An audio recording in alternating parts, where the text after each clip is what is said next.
Hello and welcome to the Celtic Way morning briefing. We're joined today by Alison McConnell. How's it going, Alison?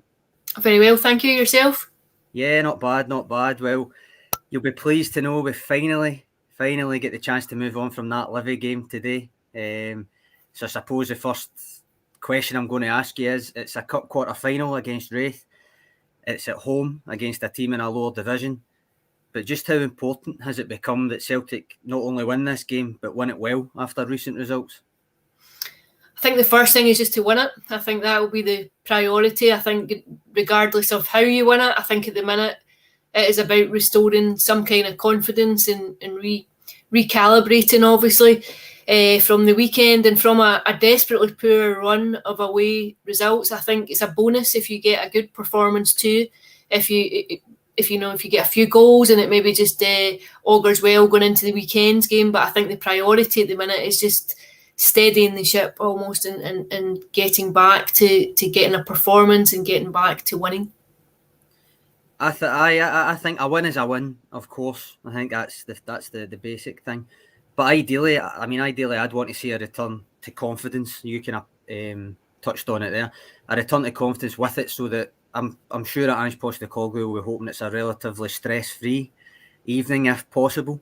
But speaking of Ange, do you think he can get away with resting anybody for this game, given that the squad still seems to be quite threadbare?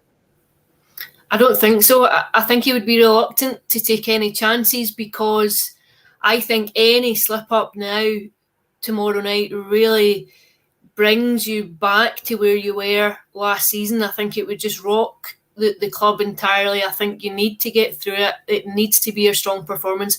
I think it will be a fairly strong team. Do you think he's chopped and changed his back line, obviously sometimes through necessity, sometimes because nobody was coming in, but the centre-backs in particular, I've got a piece going up tomorrow looking at his use of centre-backs so far.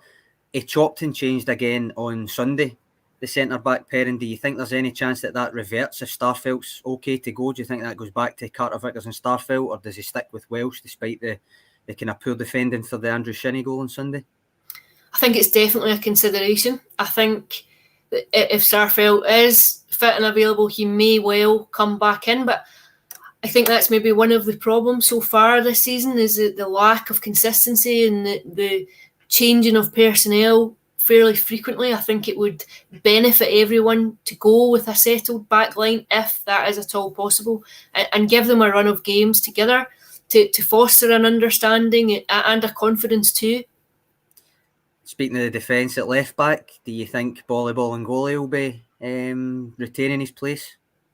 I have to say I'd be surprised, but at the same point, I was as surprised as anyone when I saw the starting lineup. I didn't think I'd ever see Ball Ngoli in a Celtic shirt again. So I think there's clearly scope for surprises when it comes to Ange Postecoglou and his team selections, but I wouldn't anticipate it.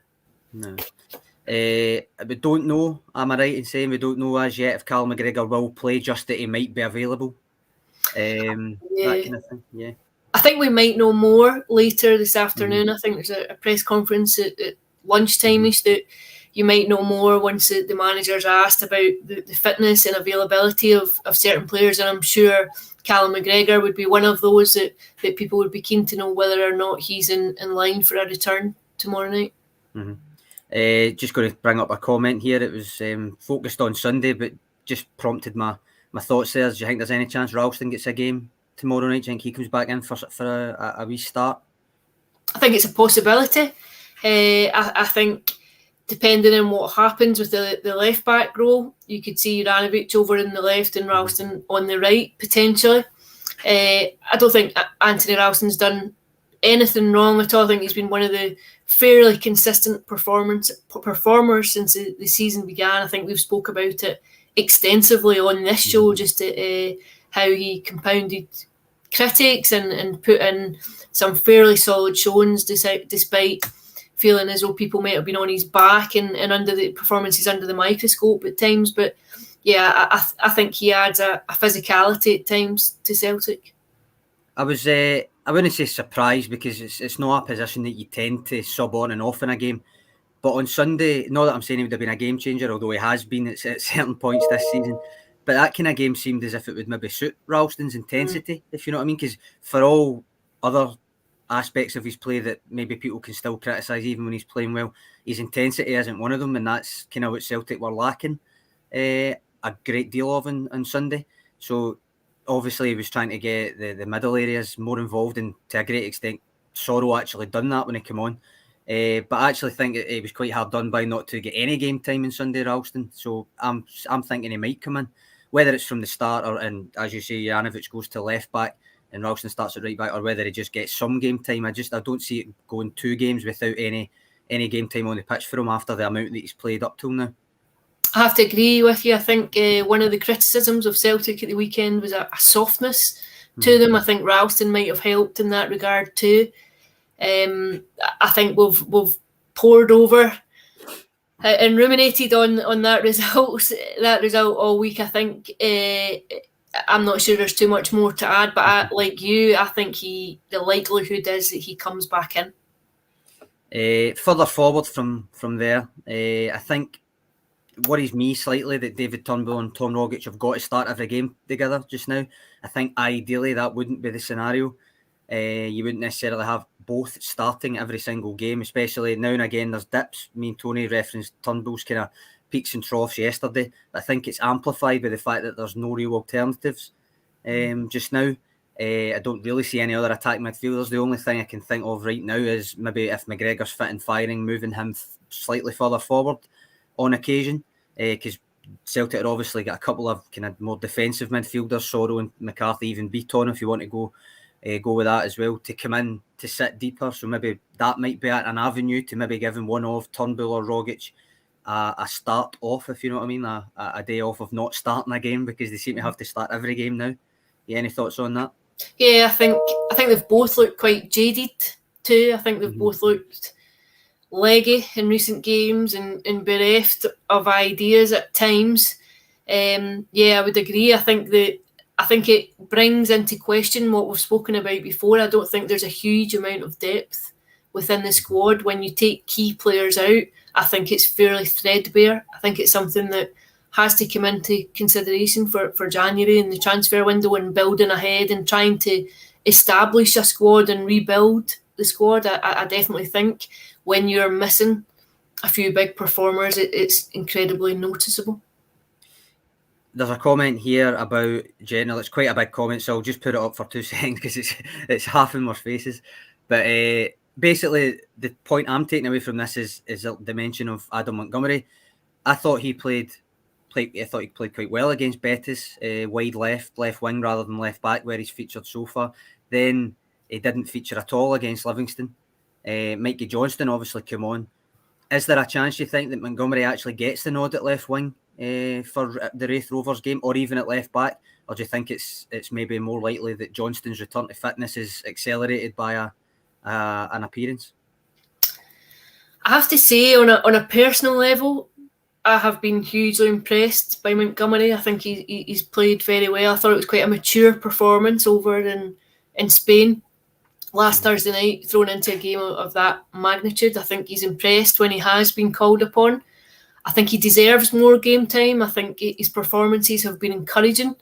We've not seen much of Mikey Johnston of late because of injury problems between last season and the start of this campaign. I think the two of them will definitely be vying for one of those roles on the left-hand side.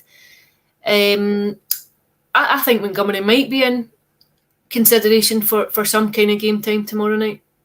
Do you think that would be more likely left back maybe, or left wing? I think, I don't know what you think, but I think he's impressed more at left wing than he has at left back. I would agree. I think he looks more comfortable because his natural instinct seems to be to get forward. Yeah, I think wing back for me would probably be his better fit. I think the fact that he looks better going forward, to me, sometimes that is exactly what you want from the Celtic left back. Obviously, the defensive kind of nous is still needed, but the fact that he was like the AZ Alkmaar game, for instance, he was the guy who Postecoglou turned to play left back when Greg Taylor had to go off, but then he opted not to play him there against Rangers at Ibrox. Maybe he thought the game was maybe too soon for him to play at left back there, if you know what I mean. He threw Juranovic in and he done okay. But I still, like, for instance, the Livy game on Sunday, I thought maybe if there was a decision to be made and it wasn't Juranovic going to left back, I thought Montgomery was in with a good shout of getting the nod there. I don't know if you thought the opposite, if you thought maybe it's maybe just left backs, just maybe not for him at the moment. But I was kind of disappointed to see him getting no minutes, put it that way, after a good performance against Betis. I'd agree with you. I would agree, and I think he would have been capable of going in at left back for Livingston. I can see the thinking behind the choice at Ibrox. It's a different kind of game. It's much more open and you're much more on the back foot than Celtic would have been in previous encounters. I can see the wisdom in going for experience, and I think Juranovic actually played very well at Ibrox. I thought you impressed, particularly given that he's more a right-sided player. I don't think you could criticise that selection, but I agree. I think Montgomery has definitely made a fairly compelling case for regular inclusion over the course of this campaign. Well, I don't think we'll beat the team predictions anymore until we've heard the press conference, but you'll be able to find what we actually predict on the site later on or tomorrow morning. There's one other thing I wanted to raise, Alison, and that's that off the field there's been another new face at Lennoxtown. The appointment of Anton McElhoon. He's joined the club as its new head of sports science. I mean, it's good to see an appointment. I'm sure you'd agree to that position, even if it is already a good bit into the season. And McElhoon has experience not just in sports science and conditioning, I've noticed, where he worked with in that sector at Tottenham, most notably. But he was also an assistant manager at Bradford, the New England Revolution, and he was also a manager in his own right, albeit interim, at Greenock Morton as well. So basically, that's one key appointment made, Alison. And are you hopeful that the club make a few more of them in the near future in the backroom staff? The first point I'd make is that I think it's welcome that they're going to beef up that department. I think there's a need for a more modern look at analytics and the sports science element. I think it can be the difference in those small margins and small gains. I think if you look at clubs that have incorporated it very successfully over the last 5 years or so, that you've seen the rewards manifest itself on the pitch. So I think it's a very, very important department. I think it's changed hugely over the last decade with all the technology and infrastructure around athletes and players and what you can glean. And when it comes to those small percentages, it can make a huge difference. I actually spoke to Anton a few times when he was interim manager at Morton. I thought he came across very well. He's very articulate, a clear and solid understanding of the game, and I thought he was very forthright and very easy to deal with, and I think he will be a good addition. In terms of whether or not it's the start of many more, I think you'll have to watch this space and wait and see. I think many of us would like to see Celtic move in a direction that at least identifies ahead of recruitment. I think you want to start streaming the organisation and infrastructure around the club in order to maximise the resources that you do have, alleviate pressure on different departments, and know that there are key areas of responsibility for a particular head who takes charge of that role. I think the one thing I'd add to that is just that we can but hope. Well, thanks for joining us, Alison, and thanks to all of you for watching. Cheers.